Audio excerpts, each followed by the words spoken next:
और इस बीच बड़ी खबर आपको बता दें, छत्तीसगढ़ की दुर्ग पुलिस को महादेव ऐप मामले में अहम कामयाबी हाथ लगी है। महादेव ऐप के मालिक सौरभ चंद्राकर के करीबी दीपक नेपाली को गिरफ्तार कर लिया गया है। दीपक नेपाली पर पहले से कई हाई प्रोफाइल मामले दर्ज है, जिस पर आरोप है कि उसने महादेव ऐप का कारोबार फैलाने में मदद की है।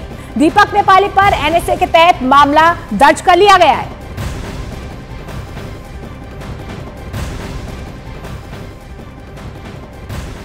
पुलिस ने एक दीपक कुमार सिंह उर्फ दीपक नेपाली नाम के व्यक्ति को गिरफ्तार किया है, जो कि नेशनल सिक्योरिटी एक्ट के अंदर जिस पे के मामला दर्ज हुआ था। ये अपराधी इस पे वैशाली नगर थाना के अंतर्गत कुल 13 अपराध पंजीबद्ध हैं, जिसमें कि लूट, मारपीट, अपहरण तथा अन्य धाराओं के अंतर्गत जो कि वांटेड था, जिसमें कि उसके खिलाफ केसेस रजिस्टर्ड थे।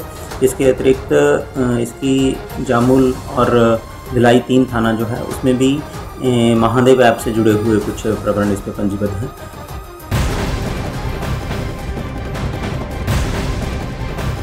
और बड़ी खबर आपको बता दें, एक बार फिर से कोरोना का केस सताने लगा है। दिल्ली में नए कोरोना वेरिएंट का पहला केस सामने आया है। दिल्ली एम्स में रिपोर्ट होने वाले कोरोना संक्रमित और कोरोना के संदिग्ध मरीजों के लिए एम्स प्रशासन ने दिशा निर्देश भी जारी किए हैं। कोरोना के मरीजों के लिए बेड रिजर्व करने के निर्देश दिए गए हैं। वहीं राजस्थान की बात करें तो राजस्थान में 4 कोरोना मरीजों में JN.1 सब वेरिएंट पाया गया है।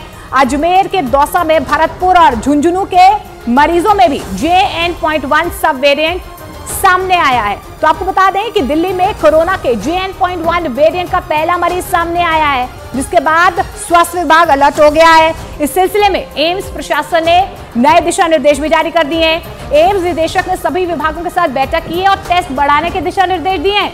कोरोना मरीजों के लिए 12 बेड रिजर्व करने के भी आदेश दे दिए गए हैं। आपको यह भी बता दें कि दिल्ली में वर्तमान में कोरोना के 30 एक्टिव मरीज सामने आए। और इसी खबर पर ज्यादा जानकारी के लिए जावेद हमारे सहयोगी हमारे साथ जुड़ रहे हैं। जावेद, दिल्ली में पहला JN.1 केस सामने आया है, क्या कुछ दिशा निर्देश फिलहाल स्वास्थ्य विभाग की तरफ से, मंत्रालय की तरफ से?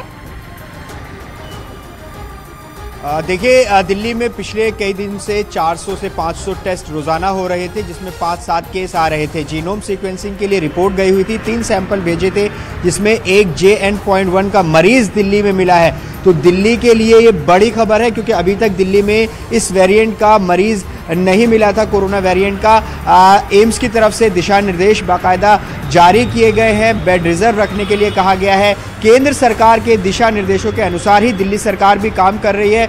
वही एडवाइजरी है जो पूरे देश के लिए है कि भीड़ भाड़ के इलाकों से बचें, और जो एहतियात पहले कोरोना के समय बरती गई थी वो बरतनी चाहिए। तो अब ऐसे में जब ये नया वेरिएंट मिला है तो दिल्ली सरकार पूरी तरह से तैयार है। एम्स जो कि केंद्र सरकार का अस्पताल है, वहां पर भी दिशा निर्देश इसको लेकर जारी किए गए हैं। जी जावेद, क्योंकि पहला मामला JN.1 वेरिएंट का सामने आया है, कितने एक्टिव केसेस जो है फिलहाल दिल्ली में पाए गए हैं कोरोना के? देखिए, रोज टेस्ट हो रहे हैं 400 से 500 और 5 से 7 केस रोजाना आ रहे हैं। करीब 1% की ये दर है, लेकिन सरकार का ये कहना है कि अभी उतने घबराने की बात नहीं है, क्योंकि बहुत ज़्यादा असर इसका नहीं है, ये सरकार का दावा है। लेकिन फिर भी सतर्कता बरतनी होगी, सावधानी बरतनी होगी, क्योंकि कोरोना का कोहराम हम पहले देख चुके हैं कि आखिर किस तरीके से कोरोना ने तबाही मचाई थी। तो इसे हल्के में किसी भी तरीके से ना लिया जाए। सरकार को जो आशंका है और जो लोगों को आगाह कर रही है वो ये कि नए साल का टाइम है, लोग फेस्टिव सीजन में इधर उधर जा रहे हैं, भीड़ इकट्ठा हो रही है, तो वहां बचें और सावधानी बरतें, क्योंकि सावधानी ही इससे बचने का सबसे बड़ा उपाय है। प्रोटोकॉल को फॉलो करें, लेकिन पैनिक क्रिएट ना करें। जावेद, फिलहाल इस तमाम जानकारी के लिए बहुत बहुत शुक्रिया।